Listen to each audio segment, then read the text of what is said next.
Pour le moment, son départ n'est pas demandé par l'UPC, mais l'Union pour le progrès et le changement remet en cause les compétences du président de la CENI depuis que ce dernier a annoncé la date du référendum. L'opposition qui s'est exprimée sur la question au cours d'une conférence de presse où la situation sécuritaire a été également commentée. Et puis, l'exploitation des ressources minérales en Afrique. Quelle stratégie pour en faire un moteur de croissance et de développement durable? C'est le thème de la 3e édition de la SAMAO qui se tiendra dans la dernière semaine de septembre. Les précisions sur cet important rendez-vous du secteur minier dans ce journal. Voilà pour le sommaire. Mesdames et messieurs, bonsoir et bienvenue à cette édition que nous ouvrons avec cette question. L'Union pour le progrès et le changement, l'UPC, veut-elle la tête du président de la CENI? On n'en est pas là pour le moment. Il faut dire que le parti du Lion fait preuve de prudence sur la question. Mais depuis que Newton Ahmed Barry a annoncé la date du référendum, ce qui ne fait pas partie de ses prérogatives, l'UPC n'a cessé d'avoir de sérieux doutes, selon ses propres termes, sur les compétences et l'impartialité du président de la Commission électorale nationale indépendante. Un scepticisme exprimé une fois de plus au cours d'une conférence de presse ce matin. Les précisions de Rémi Lambert-Nébier. Cafouillage, tâtonnement ou simple méconnaissance. Les interrogations de l'Union pour le progrès et le changement UPC sur les compétences du président de la Commission électorale nationale indépendante sont nombreuses. L'annonce de la date du référendum faite par ce dernier, puis aussitôt démentie par le ministère de l'administration territoriale, est brandie par l'UPC comme une des preuves formelles de ses doutes sur la capacité de Newton Ahmed Barry à diriger l'institution. Avec cette malheureuse sortie, nous nous demandons si le président de la CENI maîtrise les textes qui régissent son institution et le processus électoral dans notre pays. Il vous souviendra que les commissaires de l'opposition à la CENI accusaient le 27 juillet 2018 leur président, M. Newton Ahmed Barry, de défendre publiquement des positions contraires à ce qui a été discuté et arrêté par la plénière des commissaires. Aux yeux de l'UPC, le président de la CENI est en train de perdre sa crédibilité. L'UPC ne demande pour autant pas la démission de celui qu'il considère même être de connivence avec le pouvoir en place. Nous demandons tout simplement, comme nous l'avons dans notre déclaration, qu'il se ressaisisse.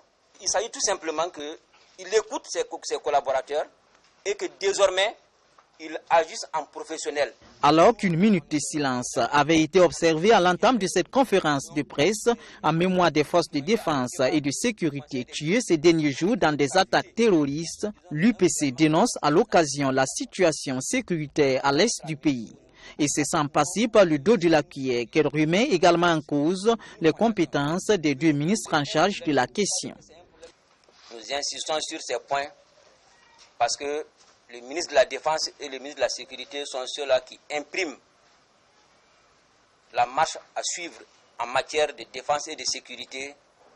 Et il est incontestable que ces deux ministères doivent être dirigés par des hommes compétents et qui savent ce qu'ils font. La sécurité. Il en sera également question lors de la journée nationale de protestation prévue pour le 29 septembre prochain.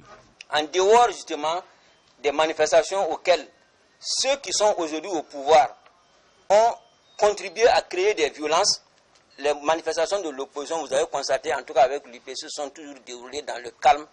Et nous pensons que cette manifestation également va se faire de la même manière. Mais nous tenons quand même à mettre en garde le pouvoir en place. Ça aussi nous le disons, et de manière formelle.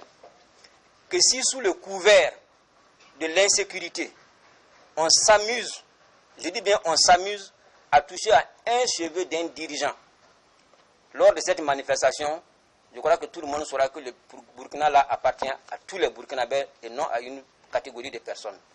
Ça, nous disons de manière formelle, ils ont le devoir d'assurer la sécurité parce que notre marche est légale et il n'y a pas d'inquiétude à se faire à ce niveau. Le parti du Lion emboîte le pas des confessions religieuses pour mettre en garde le gouvernement contre toute légalisation de l'avortement au Burkina Faso. Les propriétaires des parcelles dans la zone A du quartier de Ouaga 2000 sont sommés de les mettre en valeur au plus tard le 31 décembre prochain. C'est la date butoir donnée par la Sonature, au-delà de laquelle les terrains seront retirés sans dédommagement. L'annonce a été faite par la Société nationale d'aménagement des terrains urbains ce 6 septembre. Céline Thiam-Toré, Roméo Koïta, Rémi Lambert-Nébier. Le ministère de l'Urbanisme et de l'Habitat semble définitivement vent debout contre les détenteurs de parcelles non mises en valeur dans les zones d'aménagement spécifiques. Après Zaka, la zone d'activité commerciale et administrative, c'est au tour de Ouaga 2000 de subir les mêmes ultimatums. Les propriétaires de terrains dans la zone A de ce quartier UP de la capitale sont sommés de mettre en valeur leurs parcelles au plus tard le 31 décembre 2018, sous peine de se les voir retirées au profit d'autres demandeurs. Une étude réalisée en 2017 par le ministère en charge de l'urbanisme dans la zone A de Ouaga 2000 révèle que 34% des terrains sont encore nus 21 ans après les attributions. Cette étude n'a pas concerné donc toutes les parcelles donc, du site A, mais quelques parcelles. Sur 4281 parcelles à usage d'habitation qu'on avait dégagées, 1403 n'étaient pas mises en valeur. Et le pourcentage, ça fait 32,77%.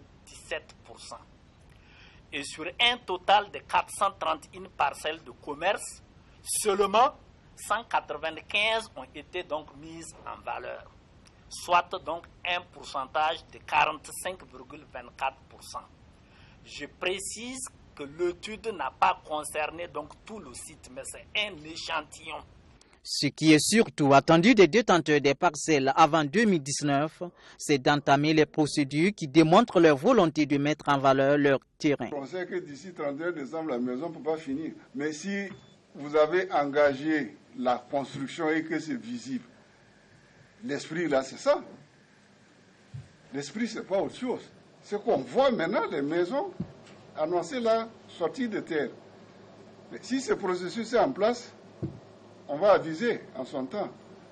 Mais si le terrain est toujours nu, je crois qu'il faut qu'on applique les règles pour que vraiment d'autres qui sont en attente, et ils sont nombreux, puissent aussi avoir les chances. Il n'y aura pas de dédommagement pour ceux qui verront leurs parcelles retirées. Par contre, leur argent leur sera restitué avec une retenue, conformément aux dispositions en la matière. Mais cette fois-ci, le ministère semble bien déterminé. On a beaucoup de difficultés aujourd'hui pour trouver des sites à l'extérieur de nos localités pour faire du logement, alors que là où on a déjà loti, il n'y a pas de logement dedans. Donc d'abord qu'on mette en valeur ce qui est déjà aménagé avant même d'aller prospecter des zones non aménagées pour faire du logement aujourd'hui. Le site concerné, c'est la zone A de Ouaga 2000 qui, selon le ministère, a déjà épuisé le délai de mise en valeur suite aux attributions intervenues depuis 1997.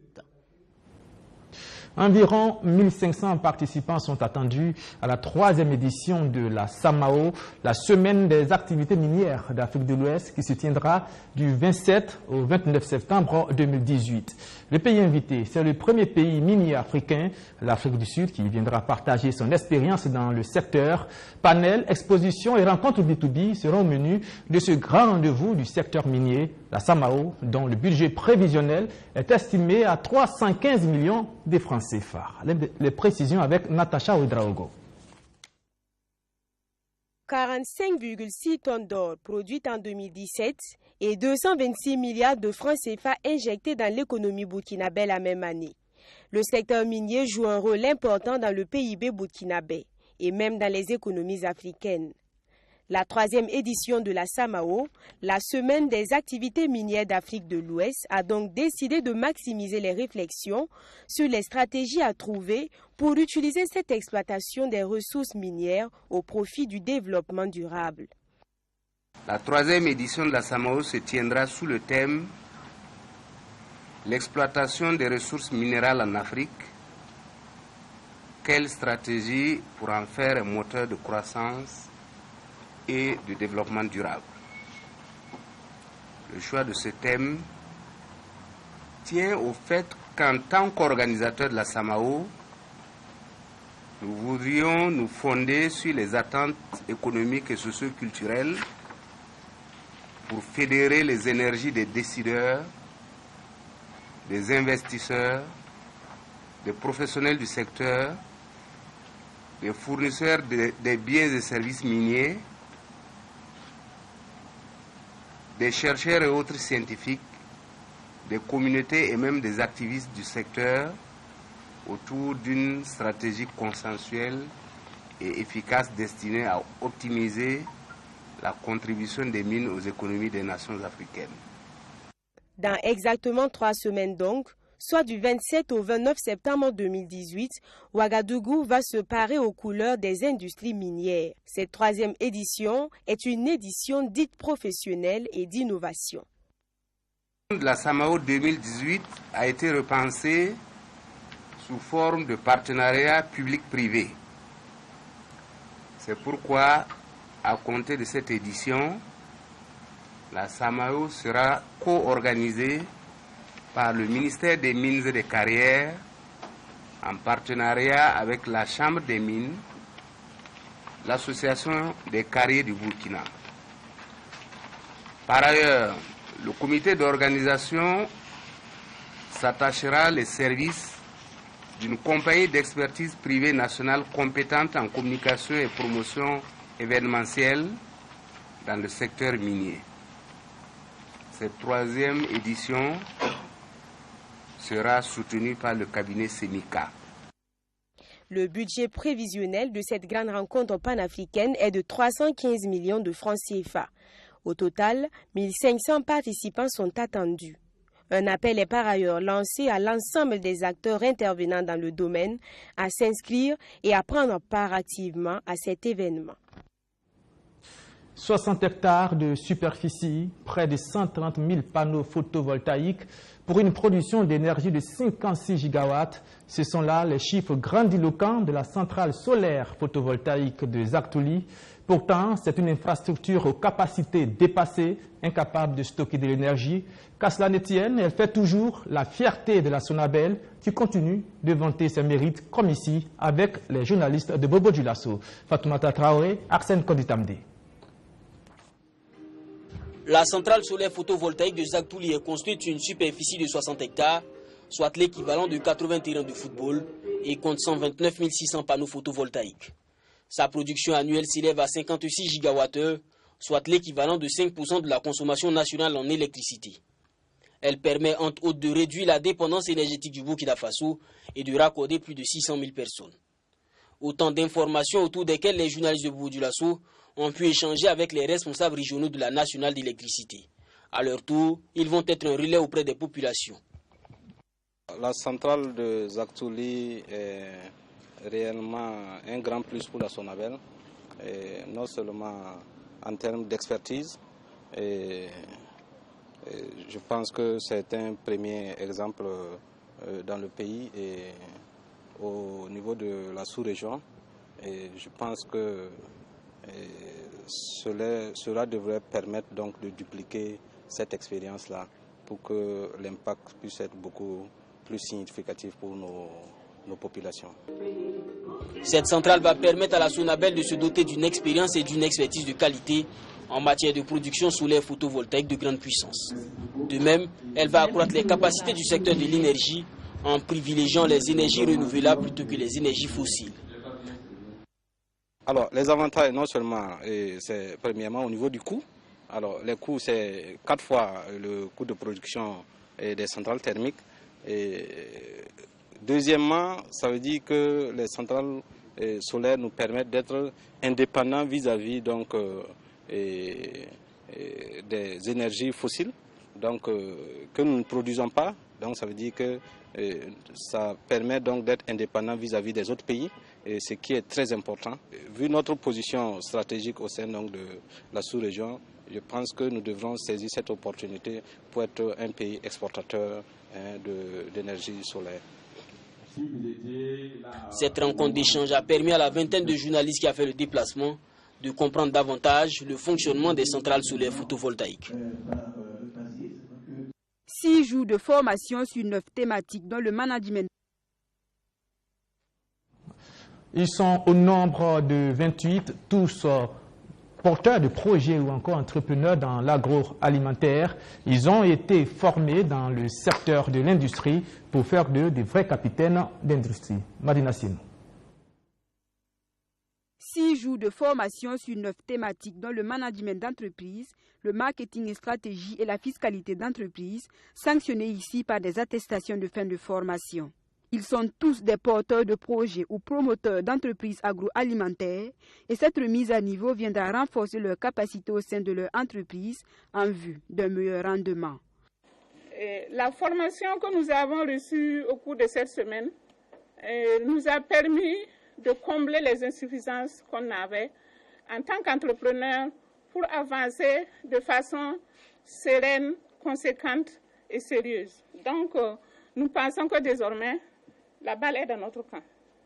Nous sommes outillés et nous avons la volonté d'entreprendre et nous allons nous organiser pour mettre en œuvre ce que nous avons reçu au cours de cette semaine et nous vous donnons la parole, nous allons réussir. Cette formation, initiée par l'Agence de financement et de promotion des petites et moyennes entreprises, a connu la participation de 28 acteurs des PME. L'agence entend ainsi apporter des solutions aux questions de financement et d'encadrement des petites et moyennes entreprises. Ses attentes vis-à-vis des incubés sont claires. Vous allez devoir surmonter des difficultés, dépasser des montagnes, grimper, redescendre, des défis, mais c'est tout cela qui fera la joie lorsque finalement vous allez pouvoir asseoir vos structures, ou bien voir vos structures décoller, c'est cela qui fera votre joie. Nous aimerions que les années prochaines, que ce soit vous qui soyez là, ou bien qui soyez en train de coacher d'autres incubés qui auront été admis au sein de l'incubateur. Vous avez la chance d'être la première vague. Il est important donc de consolider vos projets à l'issue de cette formation. L'Agence de financement et de promotion des petites et moyennes entreprises est une structure du ministère du Commerce, de l'Industrie et de l'Artisanat. Elle est chargée d'accompagner les acteurs des PME en vue d'une meilleure contribution à l'économie burkinabé. Avant de finir, sachez que le chef de l'État s'est envolé de la Chine où il a effectué une visite d'État en marge du forum sur la coopération sino-africaine auquel il a par ailleurs participé. Et je vous propose de revenir à présent sur les temps forts du voyage du Roch Marc Christian Kaboré. C'est signé Walia Caroline Yoda. Arrivé le 30 août 2018 à Beijing pour sa première visite d'État en Chine, le président du Faso a tenu, avant toute chose, à rencontrer les étudiants burkinabés qui ont dû être transférés en Chine populaire après la rupture des relations diplomatiques avec Taïwan. Roch Marc Christian Kaboré a voulu s'assurer de la bonne intégration de ces étudiants dans leur nouveau milieu de vie. J'ai le plaisir d'informer nos concitoyens que nous avons une rencontre avec des étudiants burkinabés en Chine et ils nous ont traduit toute leur satisfaction. Et la Chine a décidé de renforcer cette coopération pour permettre à nos étudiants de venir étudier en Chine dans les différents secteurs aussi bien technologiques que de domaines précis. Le président du Faso a aussi échangé avec des autorités chinoises et des patrons de banques. 9 audiences en tout à Beijing, mais aussi à Shanghai, la capitale économique. Il a également visité plusieurs entreprises dont Huawei, Newtek, China Road and Bridge Corporation et la société de robotique Xiasun. Toutes ces rencontres et visites ont permis au président du Faso et à sa délégation de signer des conventions de financement de projets au Burkina Faso. Des acquis non négligeables pour seulement 3 mois de relations. Santé, éducation, infrastructure, énergie, mais pas que. La coopération entre le Burkina Faso et la Chine populaire va concerner aussi le domaine de la sécurité. Pendant longtemps, avec le G5 Sahel, la Chine avait décidé de contribuer, mais ne pouvait pas nous ajouter dans cette contribution, puisque nous n'étions pas en relation avec eux. Nous avons eu l'opportunité ici d'ailleurs, non seulement de discuter avec le gouvernement chinois, mais également de discuter avec les sociétés chinoises, qui sont des sociétés qui fabriquent des armements et qui peuvent être adaptés au combat contre le terrorisme dans notre pays. Et je pense que le président Et Xi Jinping a demandé d'ailleurs que très rapidement, nous puissions faire venir une mission militaire justement ici pour regarder un peu l'ensemble de ces questions avec le ministre de la Défense de la République populaire de Chine, de manière à ce que le matériel que nous souhaitons puisse être adapté aux réalités du combat que nous devons mener. Mais pas question pour le Burkina Faso de s'endetter à l'aveuglette. Le pays a toujours fait attention à ses dettes et Roch-Marc Christian Kaboré n'a pas manqué de le signifier à son homologue Xi Jinping, avec qui il a eu un tête-à-tête le vendredi 31 août. Les engagements et les financements que nous solliciterons, ce sont des financements que nous pouvons rembourser. Et je crois que notre point de vue a été apprécié par la partie chinoise qui également, au regard de l'expérience, parce que les pays africains, beaucoup, sont lourdement endettés avec la Chine. La visite d'État du président du Faso se tenait à l'occasion du 6e forum sur la coopération sino-africaine. Il en a profité pour visiter des lieux hautement symboliques de la Chine.